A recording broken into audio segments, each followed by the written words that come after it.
Kawadhi nyime wadhi Mombasa kama Paul Mackenzie kod achije moko mitudo gi nek mar oganda e bunge ma Shakahola odok e doho ma Shanzu kawuono.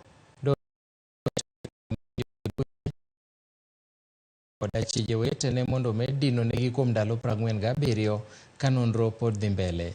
Wadhi ane achiel kachiel nyaka Mombasa wawinjane kaka burano dhi nyime e gwenge ma Mombasa kama George Aoko bende noyuore burano. George Aoko, inyalo nyisowa ni to chenro mar burano ochopo kama nade gi thuoloni? Erokamano ahinya, awinji maber. Antiere e doho ma Shanzu kuma nyaka sani doho ni okawo yweyo matin to gimantiere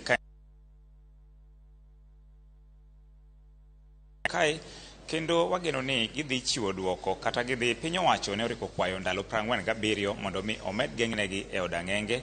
To sani endi wageno ni wadawinjo ni to koro Mackenzie e bwo kinde mage dwaro wachang'o kaluwore gi kwayo makamano mane ogol gi piny owacho kadwani omed geng'onegi e thuolo mar ndalo mamoko 47 kapod buchgi ni kata ka obila pod dhi nyime kod timo nonro mar bura makamae.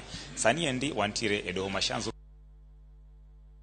kuom jogo mitudo kod ketho makamano endo gisebedo ga e doho kaendi. Koro warito ni doho kawo break matin, koro ka giduogo to wang'e ni Mackenzie gi jok mamoko mitudogo e bwo okil margi Makasembo wageno ni biro duoko kwayo mar piny owacho mane dwaro ni odonjnegi omed geng'negi e thuolo mar ndalo mamoko 47 kapod itimo nonro.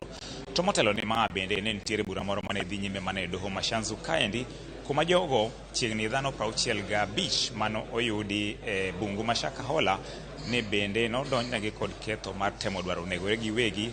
En bura ma kawuono doho ogolo oko ka koni koridwa yawnegi bura machielo ma itudogigo kod nek mag dhano magalamoro e bunguno ma Shakahola.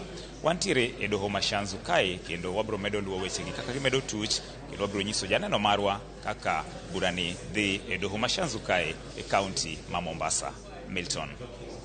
Erokamano ahinya George Aoko kuom ripot majaber makamano. Wageno mar yudo mathoth ma ibiro ng'adi gi dohono ero kawuono kapo ni ibiro dino ne Mackenzie kaachiel gi achije mamoko kata oyo. Ka wawuok Mombasa